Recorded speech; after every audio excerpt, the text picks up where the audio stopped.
Tuesday on CityCast Madison. Have you heard any more of this lately? Makes sense. It's that time of year when our feather friends start returning home. It also means local bird watchers are readying their gear. Dexter Patterson, aka the Wisco Birder and self-identified bird nerd, heard the call. He co-founded the group BIPOC Birding Club of Wisconsin, and they've got big plans for the spring. It's Tuesday, April 11th. I'm Bianca Martin, and here's what Madison's talking about.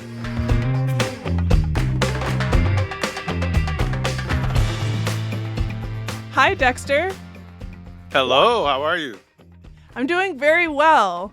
Excited to chat with you today because I've seen you online.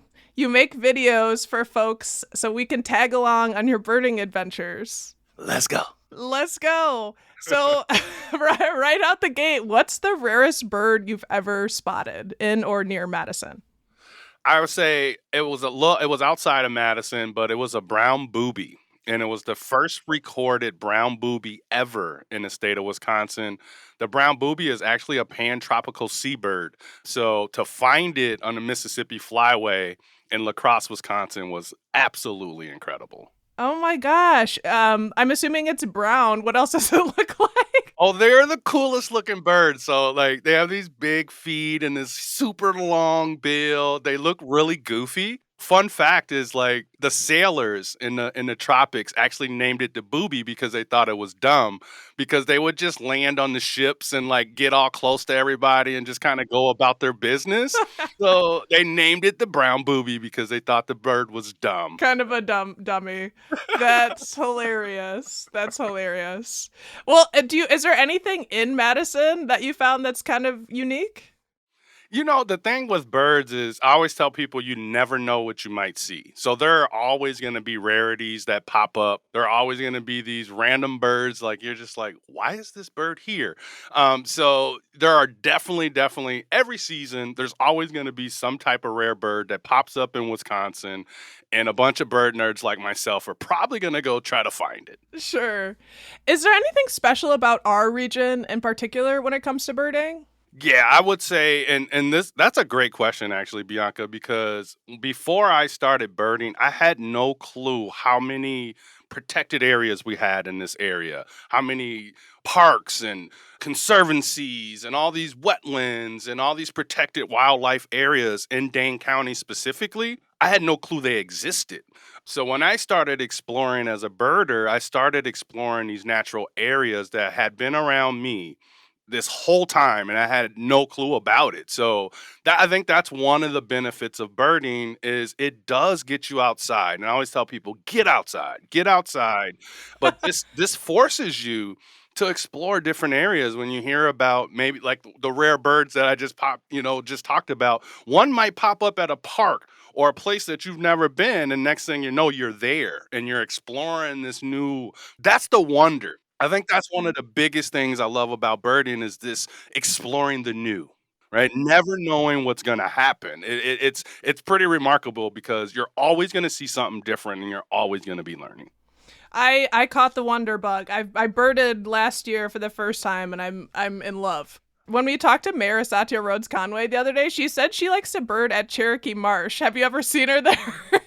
I haven't seen her there, but I was literally there like 3-4 days ago. My last video I did is Who Wants to Help Me Find the American Woodcock? And I did it at Cherokee Marsh North. And I got to see the American woodcock painting and doing its amazing sky dance. One of the coolest birds that you can see. So is that one of your favorite spots? Like a really good, successful place to go birding in Madison? It is. I mean, and the cool thing about Cherokee Marsh is all the different habitats that you can see. I mean, you have the wooded areas, you have the prairies, you have the marsh areas, you have the water. Like, you can go and get a little bit of everything there. Like, there's just so many different things. Yeah, that's one of my favorite spots. I live in Madison, far east side of Madison, so it's not too far away from me either. So definitely one of my favorite spots. Check out Cherokee Marsh for sure. What are the other ones? There are tons. I love Lake Farm Park. I love Nine Springs. I love Turville, the Turville Bay Conservancy, just over there by the Coliseum area, and I love Patrick Marsh in Sun Prairie. I love, man, there's so many of them. That's a good list to start. I think we have to get to a question that seems really obvious, but why bird?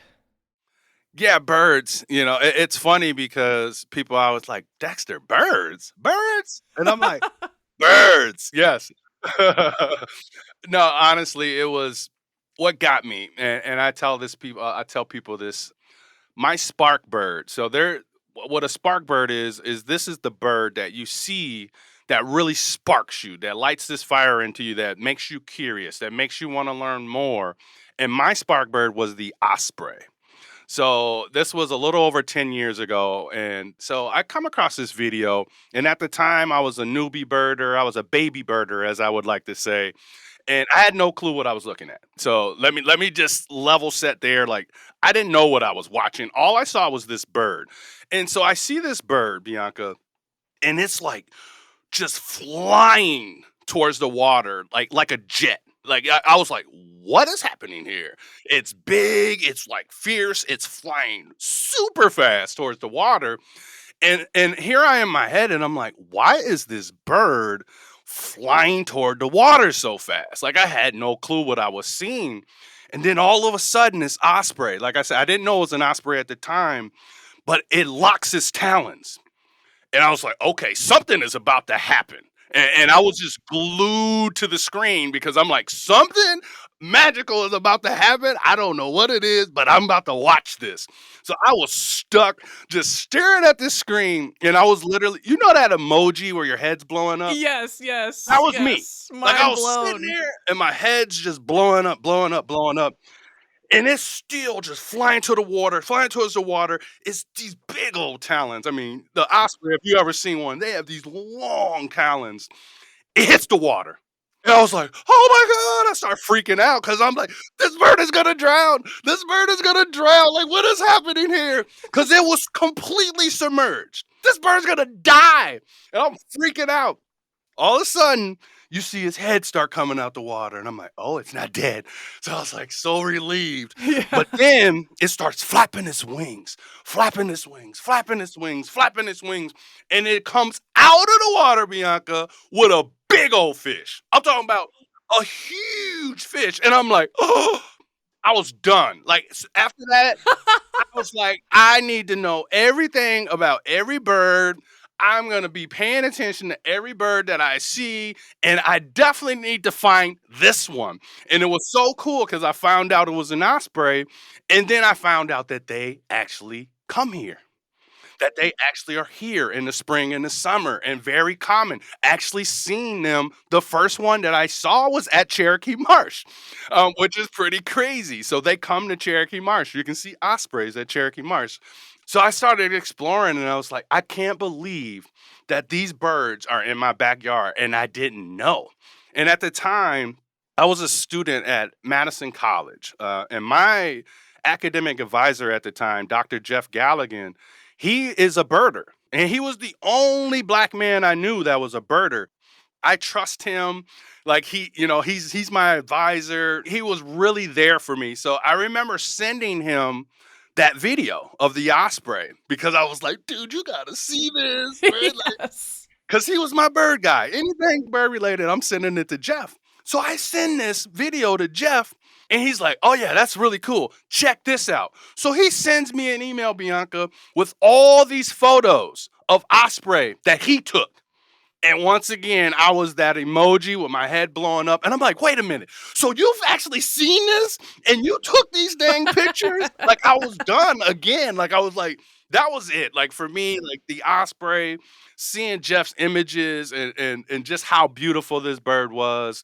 And to this day, the osprey, I tell people it's our spirit animal. It's our club spirit animal. It's our logo, right? Oh, I love that.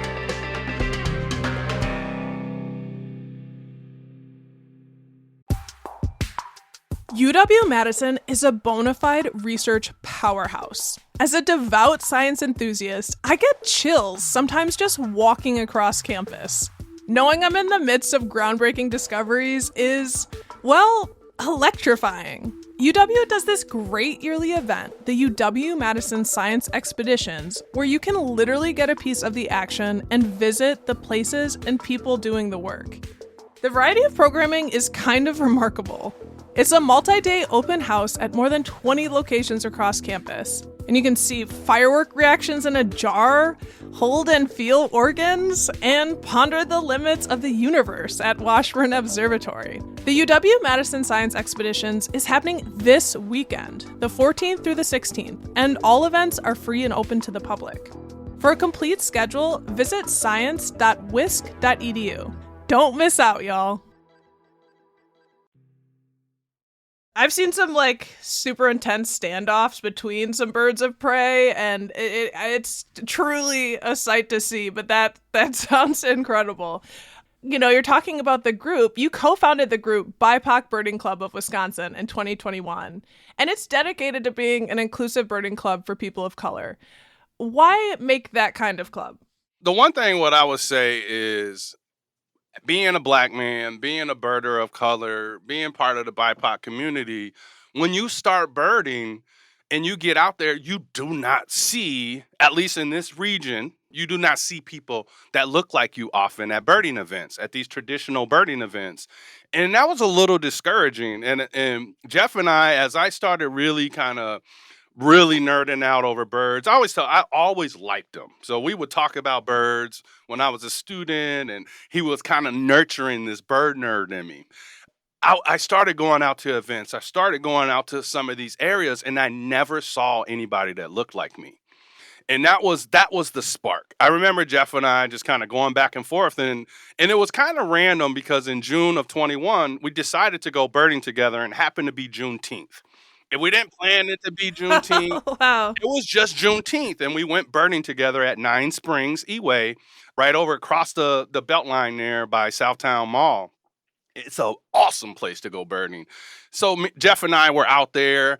It's Juneteenth. We're having a blast. We're having so much fun. We're smiling. We're laughing. We're seeing a ton of birds. And I remember we just started talking, and I looked at Jeff and I was like, "Bro, we need to share this with more people." Like, we were having so much fun, and I was like, we need to share this with more people. And Jeff was like, Dex, I've wanted to start a birding club for over 20 years. And I remember I was like, well, what's the holdup? And he was like, I just don't get the support, right, from these traditional spaces. I haven't had anybody that I feel like would back me up on this thing. I said, well, now you do. Now you do. I said, we need to share this. And I remember that day, we birded for almost 3 hours that day. And I remember after that event, we made a choice that we were going to start a club. And Jeff said, Dexter, if we don't set something up within the next 24 hours, it's never going to happen. He really challenged us to not only create a club, but to actually schedule an event within 24 hours. That day, we're going back and forth for hours and hours and hours. I mean, late into the early morning hours. And we finally settled on a name. We set up a Facebook group. We set up Instagram and Twitter. And we start marketing our first event a month later at Nine Springs Eway. And it happened. Like, it literally happened. And we scheduled that first event. And I remember laughing I remember this like it was yesterday. I was like, Jeff, it's going to be me, you, and my kids. I was like, nobody's going to show up. I said, but I don't care. I said, if it's just me and you doing what we did today, I'm going to be happy. So we went into it with no expectations. And it's changed now, right? Oh, it's changed. That first event, we had 16 birders show up. And I remember just being blown away. Like, whoa. Okay. That's pretty good. Out of nowhere, just started it 1 month, little to hardly any marketing. I remember I did the Black Oxygen podcast with Angela Russell, so that was clutch. But we had 16 people at that first event, and a really cool story about that. So we're at the event, we're introducing ourselves to everybody, and I told my Osprey story. You know, I wanted people to kind of get to know who we are. We start our walk, And I kid you not, it almost sounds like it's a fairy tale, but the first bird we saw that day at our first event, what do you think it was? An osprey. It was an osprey. And what do you think that osprey did? It caught a big old fish. Yeah, it snatched a huge carp out of the water in front of all of our group.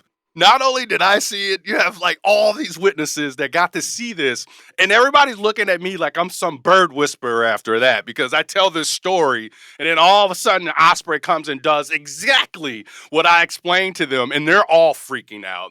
Needless to say, we looked at each other. I was like, Jeff, this is meant to be.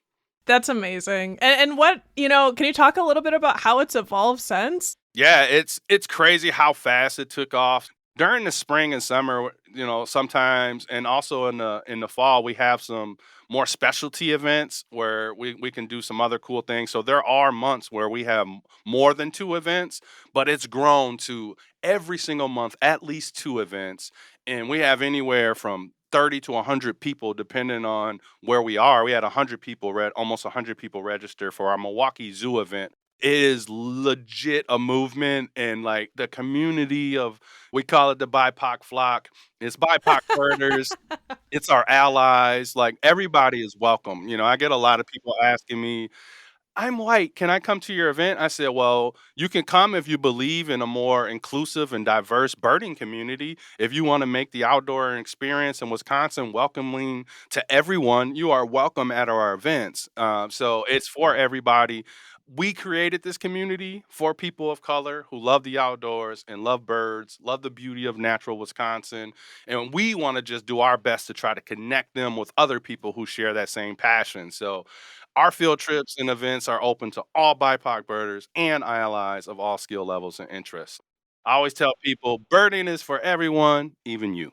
Not everyone might recognize this, but there aren't a bunch of folks who look like us birding, like you said. And to bird, you have to often go out early alone or with a crew, but you have to be furtive and kind of sneaking around, basically. Have you ever had to deal with any uncomfortable situations as a black man birding here? All the time, and a lot of it, I mean, I remember even just trying to fight through fear of, like, going to rural areas because a lot of these rural areas are, like, the best spots to go birding, so I did fight through a lot of that. I have had encounters where I just didn't feel safe, and I think that's what we provide to our members too, is the safety in numbers. When you're out in the woods with 30 people, you're not going to be feeling afraid, right? You're not going to be feeling like you're alone. You're not going to be wondering like, am I safe out here? Am I not safe out here? That was definitely part of it, building up a community. Yeah, safety in numbers and actually showing people that they are safe when they're out there and they feel safer because they're with us and they have leaders. I think that's a big part of it too, is seeing people of color lead these groups, lead these walks, teach these people about habitats, teaching them about the birds. I think that is a big, big difference because you don't see a lot of people of color in any of these traditional birding communities leading. And I think that's a big reason why we started our club too. Mm-hmm. Yeah, I'm someone who just absolutely loves the outdoors and got lucky to live, by a forest, but I felt the exact same way going out in certain spaces and grew up in a small rural town. But I just had this one trip that I was in West Virginia on a river for 3 days with a big group. It was 18 people, and they were all white except for two folks, but I was the only black person. For 3 days, I didn't see any people of color, and I did see Confederate flag. Like, Yeah. it's just not something that everyone thinks about, but it's something that's real. It's really heartening to hear that this group has come together so we can have this space. I'm going to change the subject slightly. I saw you on a music studio, and I know that you're musical. Do you do any bird calls? Yeah, I'm not good at the bird call thing. My love and passion for music, I think you see that in my content, right? Whether it's me singing, dancing in the woods, using music and those type of things. So I try to use those skills, my skills as a social media marketer, a digital marketer, That's what I do as a professor. I teach multimedia at the University of Wisconsin. I teach documentary photography for the sciences. I teach intro to digital video production. I teach information radio and podcasting. So I may need to You talk d- to you about potentially yes, coming to I would talk to love my that. students.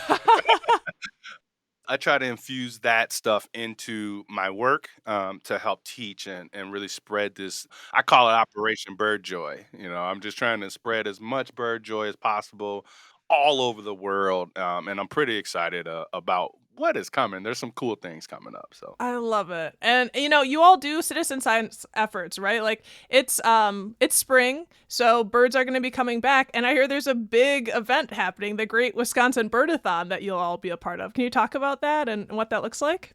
So the Wisconsin Birdathon is something that we started last year, and it's ran by the Natural Resources Foundation of Wisconsin.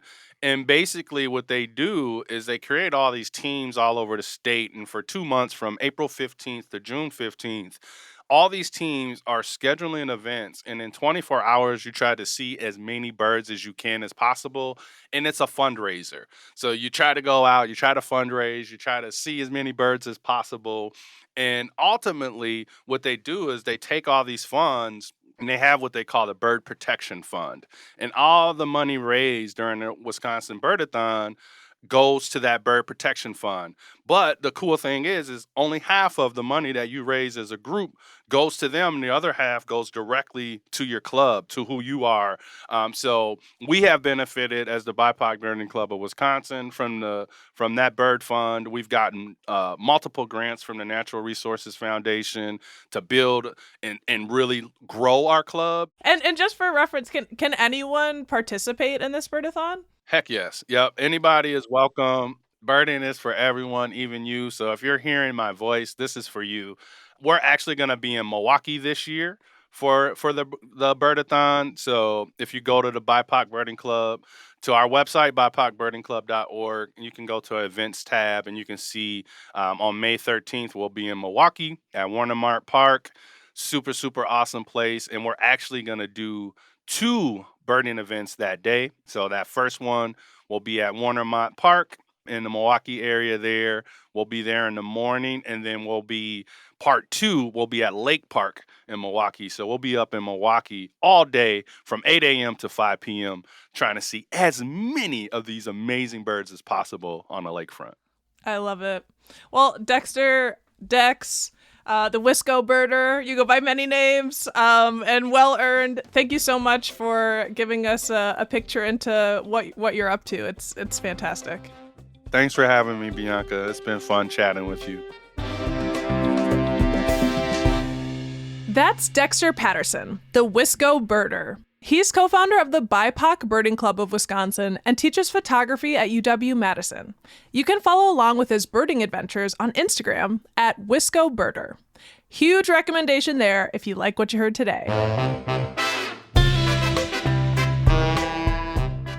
And here's what else Madison's talking about. Wolves. You already know. You all feel very strongly about the wolf population in Wisconsin. The Wisconsin DNR just released 3,500 public comments they got in on their latest wolf management plan. 3,500. If you are a newcomer to the state, how the wolf populations are handled here is hotly contested. We're home to around 1,000 wolves, according to the latest estimates. They're currently considered an endangered species, and so can't be hunted. But some farmers and hunters want to bring that population number down to a few hundred. The DNR says the comments are under review. You can read them yourself on the DNR website if you want to. Just a note, it's around 1,500 pages. And this Friday, there's a virtual badger talk on one of our most popular birds in the area, the sandhill crane. It's titled, "What Have We Done to Deserve All These Cranes?" That'll be given by Stanley Temple, professor in the Department of Forest and Wildlife Ecology at UW-Madison. For 32 years, he taught in the academic position formerly held by local conservation champion Aldo Leopold. We'll throw a link in our show note. That's all for today here on CityCast Madison. I'm Bianca Martin. If you enjoyed the show, why not tweet about us? We're on Twitter at CityCast Madison. Tweet us your bird pictures if you got them. Come on, spread the bird joy. We'll be back tomorrow morning with more stories from around the city. Until then.